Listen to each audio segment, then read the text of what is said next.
थेट दृश्य आपण पाहतोय। शिवसेना उद्धव बाळासाहेब ठाकरे पक्षाच्या प्रवक्ता सुषमा अंधारेंची पत्रकार परिषद सुरू झाली आहे। आपल्या सगळ्यांचे या पत्रकार परिषदेमध्ये स्वागत आहे। आभार सुद्धा की आपण या संबंधाने असणारी माहिती महाराष्ट्राच्या घराघरात पोहोचवण्यासाठी अत्यंत प्रामाणिकपणे प्रयत्न करत आहात। आजच्या दोन आधी महत्त्वाच्या घडामोडी आपल्याला सांगितल्या पाहिजेत। खरं तर हक्कभंग प्रस्तावाच्या संबंधाने त्यांनी मला माझं मत विचारलं आणि मी त्यांना माझं मत पाठवून दिलेलं आहे। कुणाला? विधिमंडळाला, जिथे माझ्या विरोधातला हक्कभंगाचा प्रस्ताव प्रवीण दरेकरजी यांनी वाचून दाखवला होता आणि त्याच्यात मला माझं स्पष्टीकरण मागितलं होतं। ते स्पष्टीकरण मी दिलेलं आहे। या संबंधीची कार्यवाही जी आहे त्याच्यात नंतर काय काय घडलं ते आपल्याला माहीत आहे। अधिवेशन अजून वेळ आहे अधिवेशनाला, पण हे सगळं चालू असताना काल अचानक माझ्या घरी पुन्हा एक नोटीस आली आहे आणि ती हक्कभंगाची नोटीस आली आहे। फार विशेष आहे। अनिल बोरनारेजींच्या सहीने बहुतेक ती नोटीस आहे। मी अजून ती हातात घेतली नाही कारण मी मुंबईत आहे आणि नोटीस पुण्यात आलेली आहे। एक दुसरी घडामोड, 50 कोटीच्या दाव्याची नोटीससुद्धा अगदी अत्यंत आपुलकीचं प्रेमपत्र माझ्यापर्यंत पोचलेलं आहे। सो या दोन्हींचा मी सहर्ष स्वीकार करते। हे दोन महत्त्वाच्या बाबी। तिसरं असं की काल माझ्या बोलण्यातनं एक गोष्ट राहिली होती जी मला असं वाटलं की नाही ती पुन्हा एकदा मांडली पाहिजे। मी काल महिला आयोगाच्या त्या सगळ्या भूमिकांच्या संबंधाने काही प्रश्न निर्माण केले होते आणि त्यात एक महत्त्वाचा मुद्दा माझ्याकडनं राहिला होता की जनरली एखादी घटना घडते तेव्हा ती घटना घडल्यावर घटनेच्या ठिकाणी असणारा जो मुद्देमाल आहे तो मुद्देमाल जप्त केला जातो। तिथले काही लॅपटॉप, काही फोन, काही असतील तर सील होतात, जप्त होतात आणि त्याची माहिती प्रचंड गोपनीय असते जी माननीय न्यायालयाच्या समोर त्यांच्या परवानगीने ती उघडायची असते। एकीकडे आम्ही रणजितसिंह नाईक निंबाळकर यांचा महाडिकशी काय संवाद झाला असेल का, महाडिकांचा निंबाळकरांशी झाला असेल का, महाडिकांचा धुमाळ किंवा राहुल धसशी संवाद झाला असेल का, धुमाळ आणि राहुल धसचा, महाडिकचा आणि बदनेचा किंवा बनकरचा काही संवाद झाला असेल का, याच्या CDRची मागणी करतो। त्या CDR बद्दल कुठलीही माहिती पुढे येत नाही। त्या CDRच्या बद्दलचं कुठलंही वर्णन, विशेषण, विश्लेषण, तपशील काल भाजप प्रायोजित जी पत्रकार परिषद झाली ज्याच्यामध्ये निंबाळकरांच्या प्रवक्त्या म्हणून महिला आयोगाच्या व्यक्ती तिकडे बसल्या होत्या, त्यांनी त्याच्यावर काहीच सांगितलं नाही, पण मुलीच्या CDR बद्दल त्या बोलल्या। आता मला पोलिसांना प्रश्न विचारायचे आहेत की पोलिसांना हा अधिकार कुणी दिला की त्या मुलीचा जो मोबाईल असेल तो मोबाईल आणि तिचं जे काही CDR असेल ते लीक करायचा। ही मोडस ऑपरेंडसी समजून घ्या। मी ॲडव्होकेट विपुल दुशिंग यांना वैष्णवी हगवणे प्रकरणातही हाच प्रश्न विचारत होते की वैष्णवी हगवणेचे CDR हे तुमच्याकडे कसे काय, आणि त्या CDRवर तेव्हा पण याच बाई बोलत होत्या ज्या बाई इतर कुठल्याही प्रकरणावर बोलत नाहीत। हे CDR जरी समजा खरं तर महिला आयोगाचा संबंधच येत नाही, पण महिला आयोगाला दिलेही असतील असं आपण गृहीत धरू, तर महिला आयोग कोणत्या अधिकाराखाली त्यांनी काल त्याच्या संबंधाने बोलणी केली, त्यांना तो अधिकार आहे का, आणि त्यांना अधिकार नसेल तर राष्ट्रीय महिला आयोगाने अशा बेजबाबदार व्यक्तीला या पदावर ठेवावे की नाही याचा विचार करायला हवा। राष्ट्रीय महिला आयोगाने महिला आयोगावर असणाऱ्या राजकीय हेतूने प्रेरित काम करणाऱ्या व्यक्तीला तातडीने स्पष्टीकरण मागायला हवे आणि राजकीय हेतूने प्रेरित होऊन एखाद्या स्त्रीची मरणोपरांत बदनामी आयोगावरची व्यक्ती करत असेल तर आयोगाची गरिमा कलंकित होते। अशा व्यक्तीचा सुनील तटकरे यांनी राजीनामा घ्यावा, कारण त्यांची नेमणूक जेवढं काही मला कळते त्याच्यानुसार शिफारस तर कदाचित तटकरे साहेबांची असेल, शिफारस असेल बरं का, पुन्हा असेल की आहे याच्यावरून पुन्हा वाद व्हायचा। तर त्याच्यामुळे तटकरे साहेबांनी अशा व्यक्तीचा तातडीने राजीनामा घेतला पाहिजे मुख्यमंत्र्यांनी त्या राजीनाम्याची प्रोसेस तातडीने केली पाहिजे। ती का केली पाहिजे त्याचं कारण मी आपल्याला सांगते। आज बीडमध्ये सगळ्यात उंच टॉवरवर काही मुलं अत्यंत जीवघेण्या स्थितीमध्ये आहेत। ती सकाळी 10 पासून आहेत, जिकडे की सहजासहजी माणसांना पोचता येणार नाही।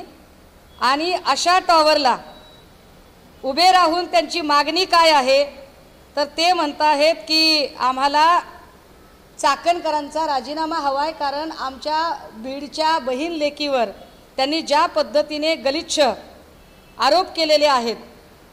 टॉवर किती उंच आहे बघा, कारण पोलीस किंवा यंत्रणा तिथपर्यंत पोहोचलेली नाही। या पोरांच्या जीवाचं जर काही बरं वाईट झालं तर याला जबाबदार कोण आहे?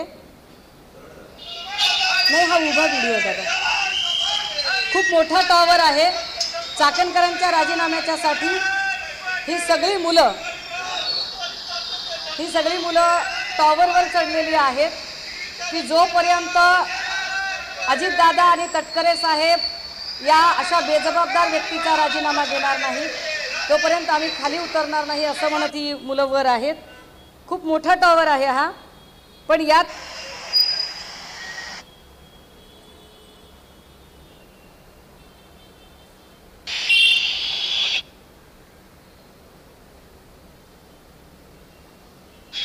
नमस्कार, मी माऊली शिरसाट, बीड शहरातील BSNLचं भाजी मंडई या ठिकाणचं सगळ्यात उंच टावर आहे। आणि या टावरवरती आमचे तरुण बांधव सकाळी 10 वाजल्यापासून चढलेले आहेत, कारण बीड जिल्ह्याची लेक संपदाताई मुंडे अत्यंत कर्तव्यदक्ष आरोग्य अधिकारी म्हणून फलटण या ठिकाणी काम करत होते। परंतु ज्या पद्धतीनं तिला छळलं गेलं, जिवंतपणे त्रास दिला, परंतु या ठिकाणची व्यवस्था मेल्यानंतरही तिला छळत आहे, त्रास देत आहे। बेजबाबदार महिला आयोगाच्या अध्यक्षा रुपाली चाकणकर ज्या पद्धतीनं पत्रकार परिषद घेऊन आमच्या भगिनीच्या चारित्र्यावर शिंतोडे उडवत आहेत, त्यांना हा अधिकार कुणी दिला? PM रिपोर्ट आमच्या घरच्या मंडळीला भेटाना, व्हॉट्सअप कॉल किंवा काय आणते CDR आमच्या घरच्या नातेवाईकांना भेटाना, आणि तिला कसे भेटले? या मागणीसह SIT स्थापन लवकरात लवकर झाली। मंडळी, मी म्हटलं की मला काही नवीन माहिती आपल्यासोबत शेअर करायची आहे। हा एक फोटो आहे, आपल्याला हे प्रकरण माहीत असेल, हे अश्विनी बिद्रे हत्याकांड प्रकरण आहे। हे एप्रिल 2013चं प्रकरण आहे आणि या प्रकरणामध्ये 2016चं प्रकरण आहे। हे अश्विनी बिद्रे हत्याकांडामध्ये अश्विनी बिद्रेची हत्या झाली। हत्या खरं तर 11 एप्रिलला झाली होती, पण तिच्या घरच्यांना जेव्हा लक्षात आलं की आपली घरातली जी व्यक्ती आहे ती सापडत नाही आहे, तिचा कॉन्टॅक्ट होत नाही आहे, तेव्हा 15 एप्रिल 2016ला अश्विनी बिद्रेंच्या संबंधाने एक मिसिंगची तक्रार दाखल झाली होती।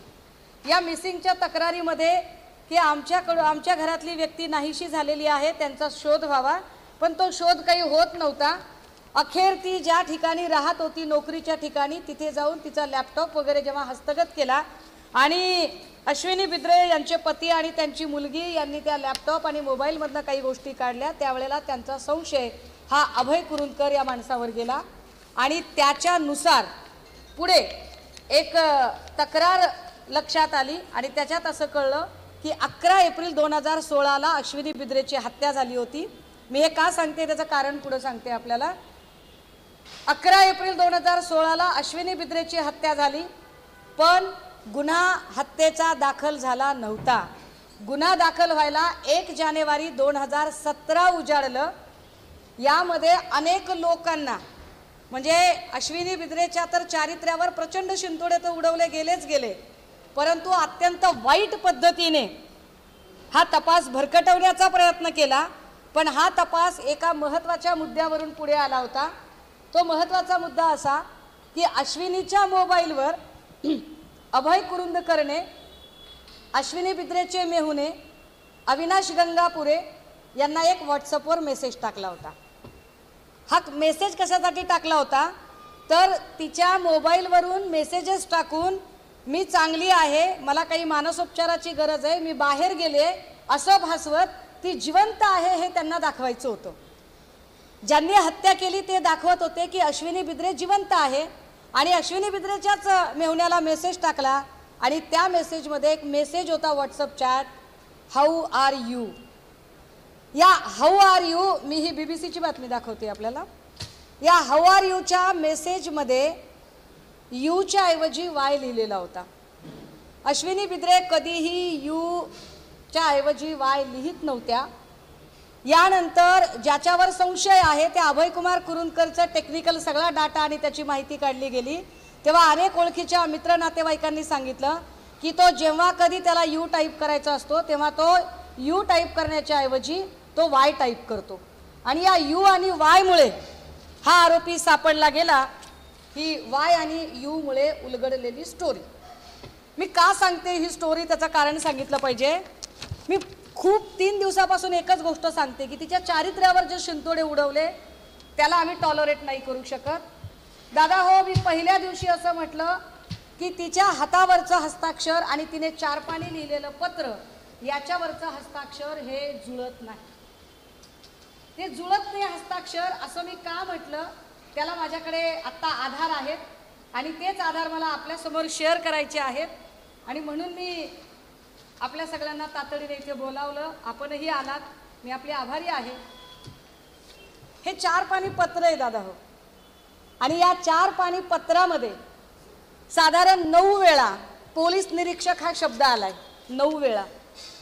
आणि 9 वेळा जो पोलीस निरीक्षक शब्द आलाय ना, त्या 9 वेळाच्या शब्दामध्ये हा बघा निरीक्षक शब्द मी झूम करून इकडे आणलाय प्रिंट करून.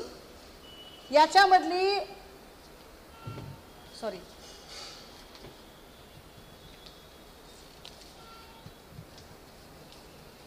त्याच्यामधलं जर हस्ताक्षर जर आपण बघितलं तर आपल्या लक्षात येईल की काय नेमका घोळ झालेला आहे आणि आम्ही असं म्हणतोय याला नेमका आधार तरी काय आहे. हा निरीक्षक शब्द,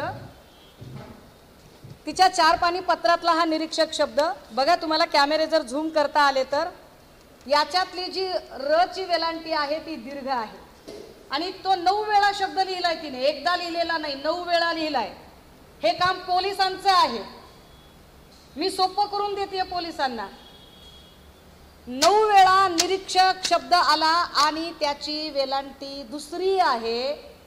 अगदी त्याच वेळेला तिच्या हातावर जो निरीक्षक शब्द आलेला आहे त्याची वेलांटी पहिली आहे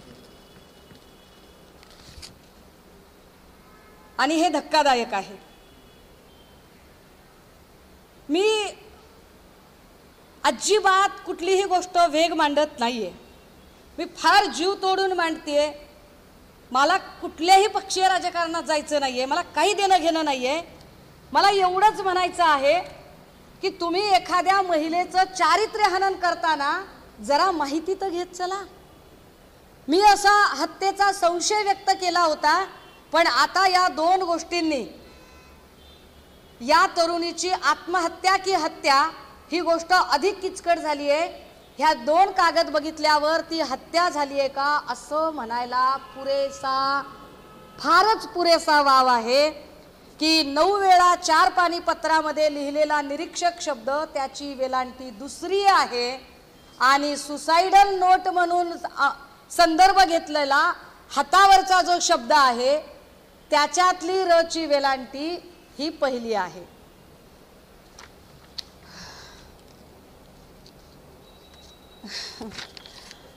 फक्त नाही, हस्ताक्षर पण नीट जुळत नाहीत दादा. विशेष म्हणजे तिने अधीक्षक शब्द जो वापरलेला आहे ना, म्हणजे ती प्रत्येक वेळेला असा जेव्हा कधी शब्द येतोय त्यावेळेला ती दीर्घ वेलांट्या वापरते आणि याच्यातली वेलांटी तिची रहस्व आलेली आहे. हे काय आहे याच्यावर काल महिला आयोगाने का बरं आपलं म्हणणं मांडलं नाही? सुपारी घेऊन आला होता तुम्ही, सुपाऱ्या वाजवता, सुपाऱ्या वाजवण्यासाठी येता आणि तुम्हाला जे पद दिलंय महिलांची गौरव गरिमा वाढवण्यासाठी तिथे तुम्ही महिलेच्या चारित्र्यावर शिंतोडे उडवता. कुणाला वाचवण्याचा प्रयत्न होतोय? खरंच हत्या झाली आहे का?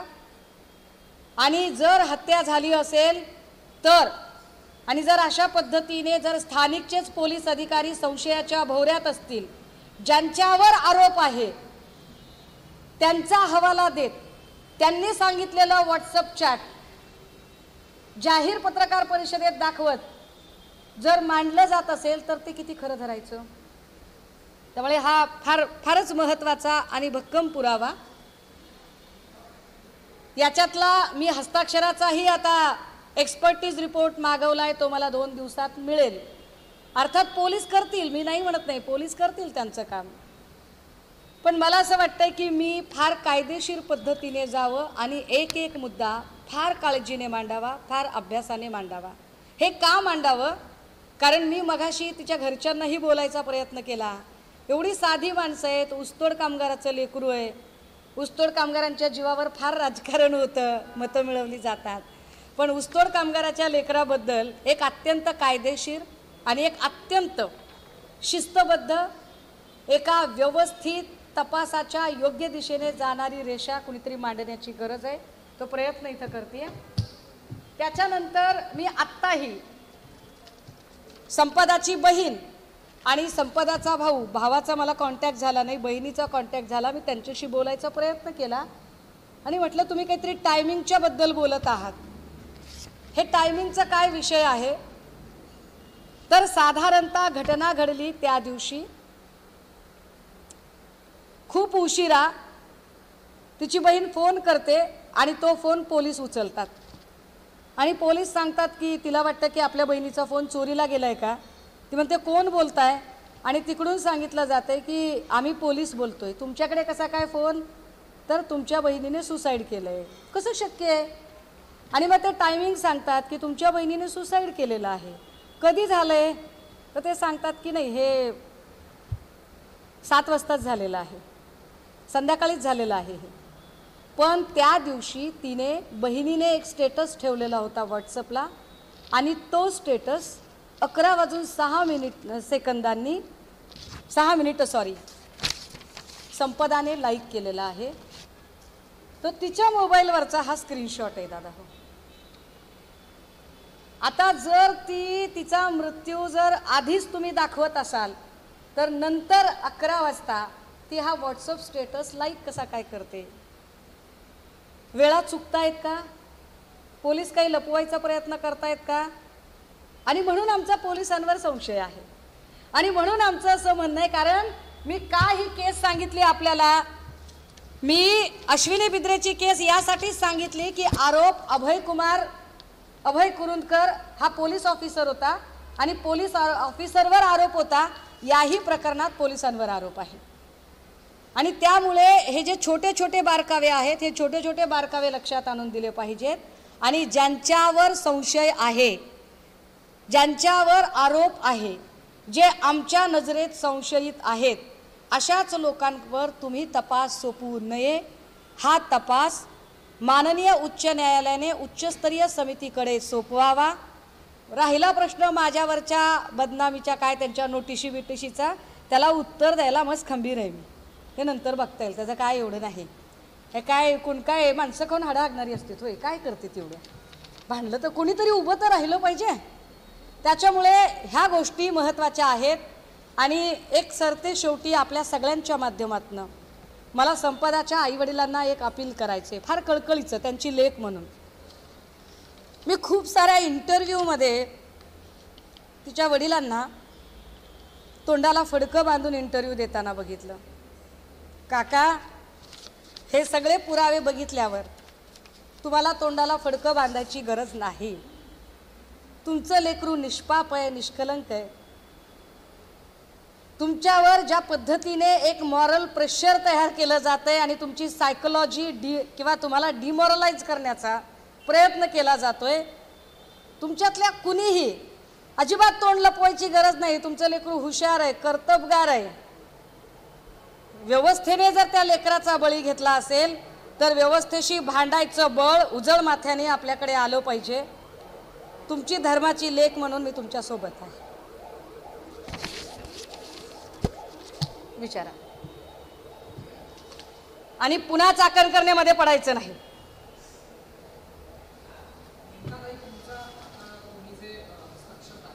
मी आपल्याला देणार दादा हे. माझा संशय मी पहिल्या दिवशी मांडते की जर पोलीस डिपार्टमेंटच संशयाच्या भोवऱ्यात आहे तर त्यांनी सांगितलेल्या गोष्टीवर मी का विश्वास ठेवू. जर मयताची बहीण सांगते की हस्ताक्षरामध्ये फरक आहे आणि तो फरक काय तो ढोबळमानाने मी आपल्या समोर आणलाय की 4 पानी नोटमध्ये जर 9 वेळा निरीक्षक शब्दाला र ची वेलांटी दीर्घ केलेली आहे आणि हातावरच्या नोटवर मात्र र ची वेलांटी ऱ्हस्व आहे तर व्हेरी क्लिअर. अगदीच जे हातावर लिहिलेलं आहे ते दुसऱ्या कुणी लिहिलंय का आणि जर लिहिलं असेल तर तो कोण आहे आणि जर तो डिपार्टमेंटचाच असेल तर असं डिपार्टमेंट आम्हाला मदत करू शकेल का. मग याची चौकशी स्थानिक पोलिसांकडून काढून घ्या आणि याच्यासाठी उच्च न्यायालयाची उच्चस्तरीय समिती नेमा. ही उच्चस्तरीय समिती नेमावी आणि मी पुन्हा म्हणते की चौकशीच्या कक्षेत या सगळ्या लोकांना आणलं जावं. ते आणण्यासाठी जर तुम्ही ऐकणार नसाल तर मी 2 तारखेपर्यंत वाट बघतेय. 3 तारखेला दोन्ही हात तिसरं मस्तक जोडून अत्यंत विनम्रपणे मी फलटण पोलीस स्टेशनला जाते.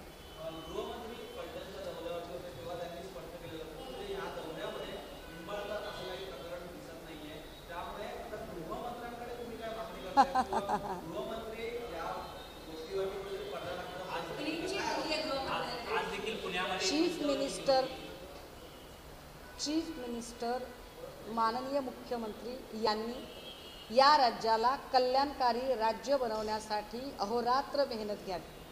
माझ्या त्यांना शुभेच्छा आहेत. परंतु माननीय मुख्यमंत्र्यांनी न्यायाधीशाच्या खुर्चीत बसू नये. तो त्यांचा जॉब नाही आणि जर तो त्यांचा जॉब आहे असं त्यांना वाटत असेल तर मग पोलीस स्टेशन आणि कोर्ट याचा फार्स कशाला करताय. बंद करून टाका सगळं. नाही तर बोर्ड लावा तुमच्या ऑफिसच्या बाहेर, येथे क्लीन चिट वाटून मिळतील. मुख्यमंत्री देवेंद्र फडणवीस यांनी बोर्ड लावावा आपल्या कार्यालयाच्या बाहेर, येथे क्लीन चिट वाटून मिळतील. त्यांनी नाही क्लीन चिट द्यायची. आणि मी त्यांच्याबद्दल अजून एक गमतीदार गोष्ट सांगते. नंदकुमार ननावरेचा व्हिडिओ जो मी दाखवला परवाच्या प्रेसमध्ये, त्याच्यामध्ये रणजित सिंग नाईक निंबाळकर असं ते म्हणाले. ठीक आहे, मयत व्यक्ती म्हणते की रणजित सिंग नाईक निंबाळकर. यावर मुख्यमंत्र्यांनी स्पष्टीकरण दिलं की म्हणाले त्यात खासदार कुठे लावलेलं आहे, फक्त रणजित सिंग निंबाळकरच म्हटलंय. फार विशेष आहे, खासदार कुठं म्हटलेलं आहे. आणि नाईक निंबाळकर काय म्हणाले, आमच्या गावात 34 रणजित सिंग निंबाळकर आहेत. तर निंबाळकरांना माझा प्रश्न आहे, त्यांच्या वकिलांना प्रश्न आहे. त्यांचे वकील कॉप्या करून पास झालेले नाहीत, ते हुशार आहेत अशी माझी धारणा आहे. माझा विश्वास आहे की ते अत्यंत विद्वान आहेत. माझा त्यांना प्रश्न आहे की जर तुम्हाला असं वाटतंय की 34 नाईक निंबाळकर, रणजित नाईक निंबाळकर फलटणमध्ये आहेत, तर ते 33 कोण आहेत दुसरे की ज्यांच्याकडे नागटिळक आणि शिंदे नावाचे पीए आहेत. लॉजिकचा प्रश्न आहे दादा, काय चुकीचं बोलते का. ते 33 कोण आहेत ज्यांच्याकडे शिंदे आणि नागटिळक नावाचे पीए आहेत. कारण पीए ठेवण्या इतकी औकात ती रणजित नाईक सिंह निंबाळकर यांचीच असेल. त्यांची का असेल, फार मोठी आसामी आहे.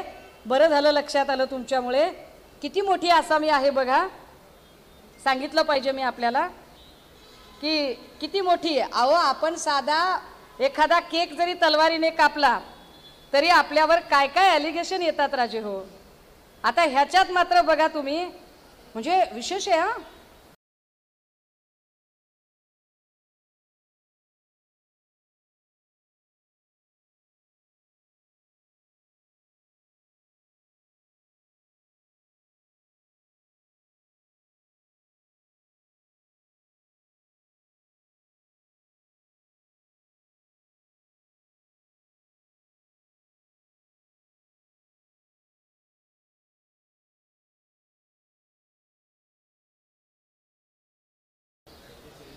काय भीती आहे या माणसाला, कुणाची भीती आहे, कशासाठी एवढ्या गन आणि एवढ्या बंदुका लागतात.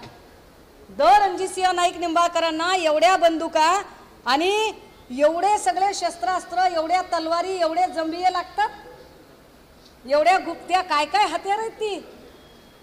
कुणी दिली असतील लायसन दिलेले आहेत का आमच्या भाचा योगेश कदमांनी? काय बघा काय असेल तर काय सांगता येत नाही. सध्या काही होऊ शकते. नाही, माझ्या भाच्यांवर माझा विश्वास आहे, चांगली लेकरं आहेत ती. पण हे चेक करणं गरजेचं आहे. मग हे 33 कोण आहेत? 33 रणजितसिंह नाईक निंबाळकर कोण आहेत?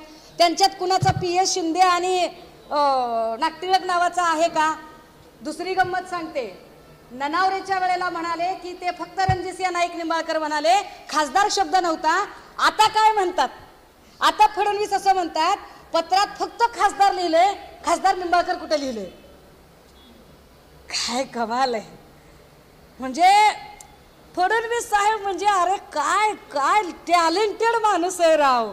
एवढं टॅलेंट म्हणजे असं 7 म्हाताऱ्या साताने असं मीठ मोहरीन 7 वाटाची माती अशी ओवाळून टाकावी, एवढा हुशार माणूस आहे आमचा मुख्यमंत्री. असं नसते रे दादा, असं नसते.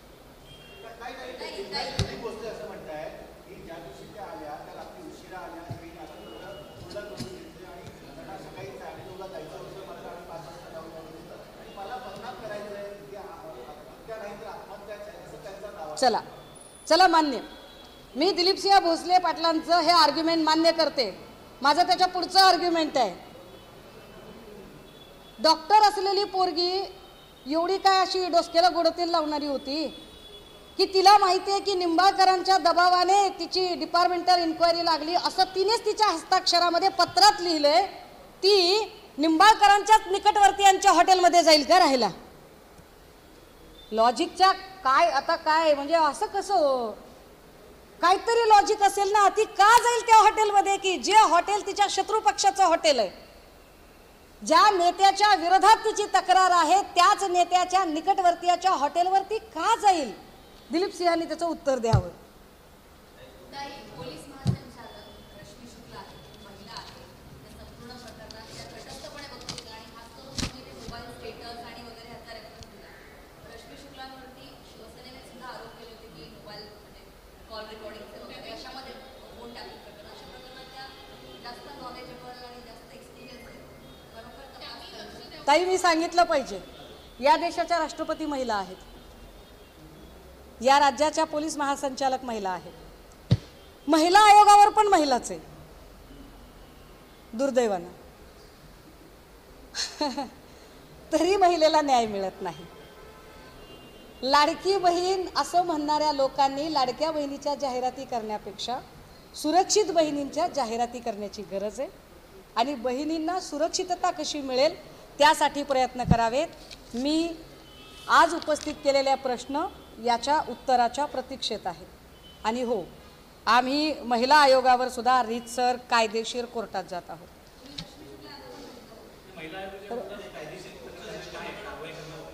नाही, मला कायदेशीर कोर्टात जावं लागेल की आयोगावरची व्यक्ती आपल्या जो कॉन्स्टिट्युशनल प्रोटोकॉल आहे त्या कॉन्स्टिट्युशनल प्रोटोकॉलच्या बाहेर जाऊन, जे त्यांच्या फ्रेमवर्कमध्ये नाही आहे, जे त्यांच्या कार्यकक्षेत नाही, तिथे आउट ऑफ द बॉक्स जाऊन जर पॉलिटिकल इंटरफिअरन्स करत असतील त्यांनी करावा.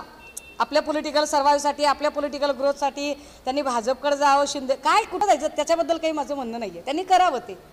पण त्याच्यासाठी त्या जर एखाद्या लेखमातेवर चिखलफेक करत असतील तर ते आम्ही कधीही सहन करणार नाही.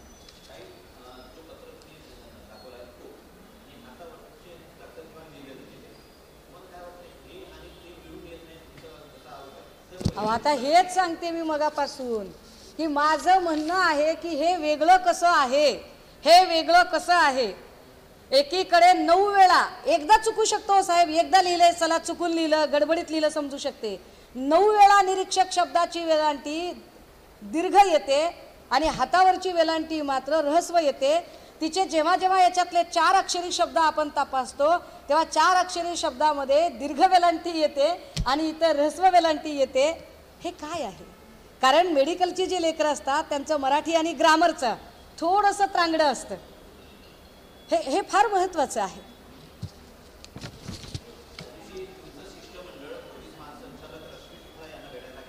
जी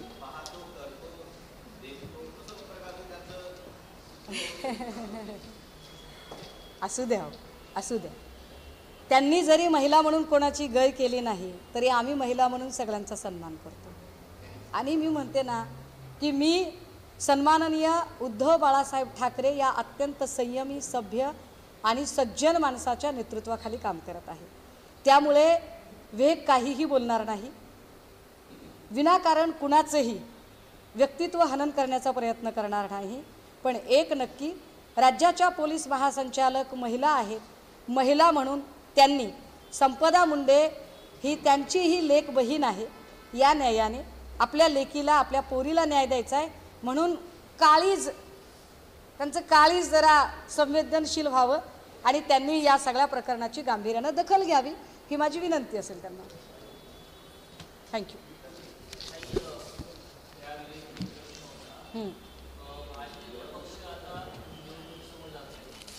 पुन्हा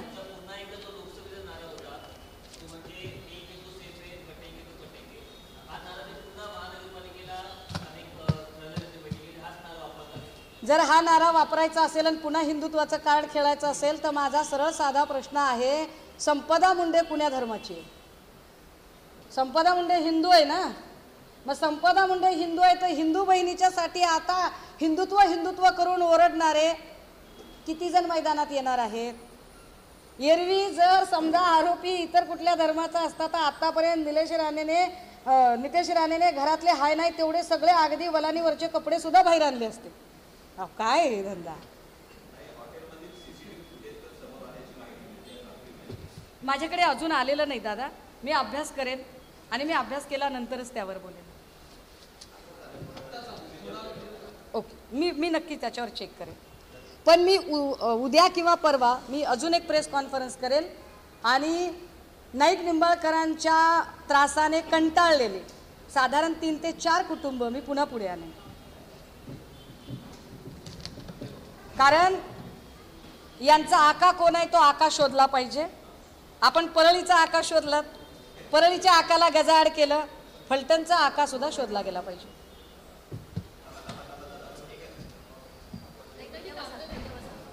हो, मी तुम्हाला सॉफ्ट कॉपी देऊ प्रिंट काढायला? हो. सुषमा अंधारे यांनी काही गंभीर स्वरूपाचे आरोप देखील केलेले आहेत, तर काही पुरावे सुद्धा त्यांनी दाखवले. 3 नोव्हेंबरला फलटण पोलीस स्टेशनमध्ये जाणार असल्याचं त्यांनी म्हटलेलं आहे. तर महिलेचं चारित्र्य हनन करताना माहिती घेत जा असा सल्ला देखील त्यांनी दिलाय. मुख्यमंत्री देवेंद्र फडणवीस यांच्यावर देखील त्यांनी टीका केली. मुख्यमंत्र्यांनी न्यायाधीशांच्या खुर्चीमध्ये बसू नये असा सल्ला अंधारेंनी दिलेला आहे. तर देवेंद्र फडणवीसांनी आपल्या ऑफिससमोर बोर्ड लावावा, येथे क्लीन चिट मिळेल असा टोला सुद्धा त्यांनी लगावलेला आहे. तर राज्य महिला आयोगाच्या अध्यक्षा रुपाली चाकणकर यांच्यावर सुद्धा हल्लाबोल केलाय. रुपाली चाकणकरांनी यामध्ये पडू नये असा इशारा सुद्धा अंधारे यांनी चाकणकर यांना दिलेला आहे.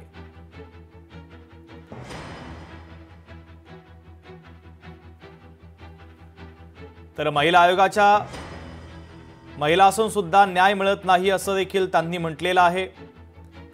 चाकणकरांनी यामध्ये पडू नये असा इशारा त्यांनी दिलाय. फलटणमध्ये 34 निंबाळकर आहेत म्हणता मग उर्वरित 33 कोण असा सवाल सुद्धा या पत्रकार परिषदेच्या माध्यमातून सुषमा अंधारे यांनी उपस्थित केलेला आहे.